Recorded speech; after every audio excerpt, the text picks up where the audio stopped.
So let's take a look at some basic terminology that we're going to need here. When we talk about a population, that's going to be a collection of individuals or objects or events that have properties that we want to analyze. It's the whole group that we're considering. Now, the population sometimes is very clear from the problem, and other times it seems like there could be more than one answer depending on what we're actually interested in.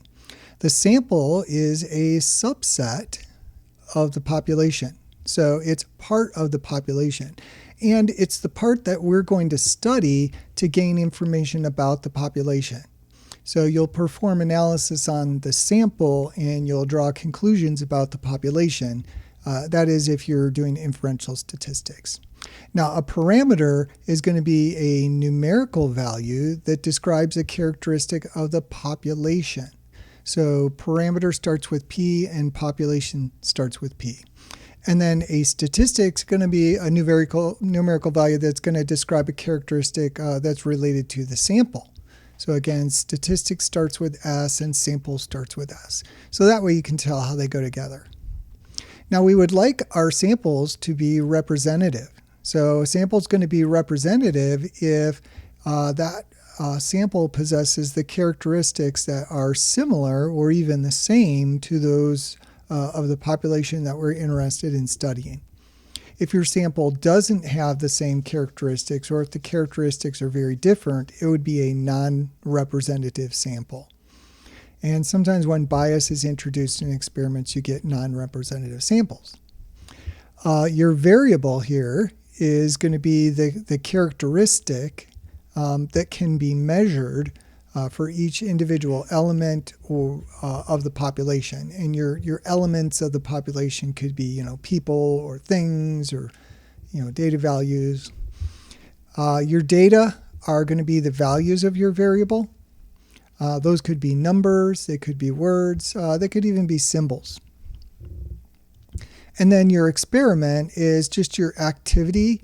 And then the results of that experiment are going to give you, or the results of the activity are going to give your data. So let's practice on an example here.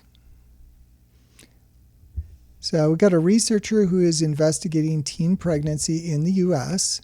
The researcher samples 1,000 teens. So a keyword there, samples 1,000 teens. Who experienced teen pregnancy, and the mean age at which the teen became pregnant was 16.8 years. So we want to know, what's the population? Well, what's the researcher investigating? Teen pregnancy in the US. So the population are going to be individuals in the US who become pregnant at whatever time frame is appropriate. So teens in the US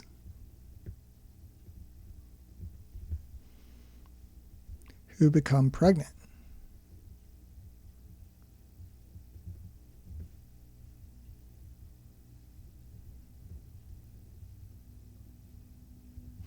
And then the sample, that's the subset of the population.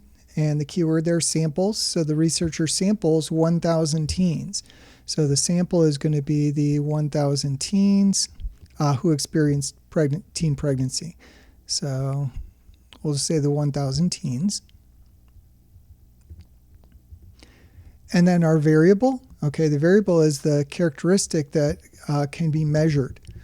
And the characteristic that we're measuring here is age, okay?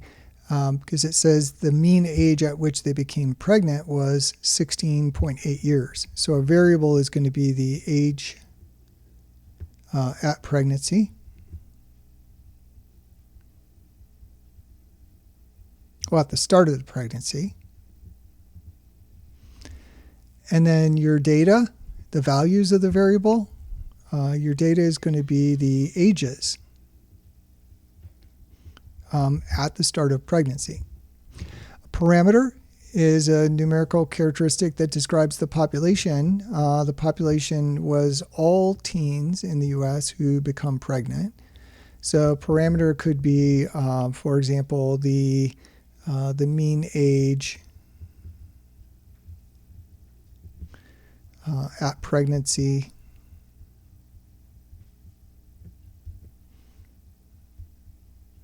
for all U.S. teens.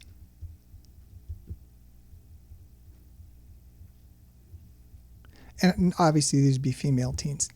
And statistic, so statistic refers to the sample. So they've actually given us a statistic here for our sample of 1,000, and that is these 16.8 years. So in general, the statistic would be the mean age at pregnancy for the sample. In our case, it's 16.8 years. Is this sample representative? Well, it's not clear here. It says the researcher samples 1,000 teens, but it doesn't tell us anything about how they did the sampling. So we really, can't make a good judgment of whether or not it's representative. So it's not clear here. Now, sometimes they give some information about how the sample was chosen. It makes it clear that it's not representative.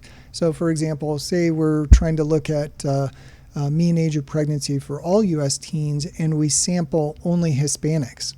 That's not going to be representative, okay, because we got all different types of ethnicities.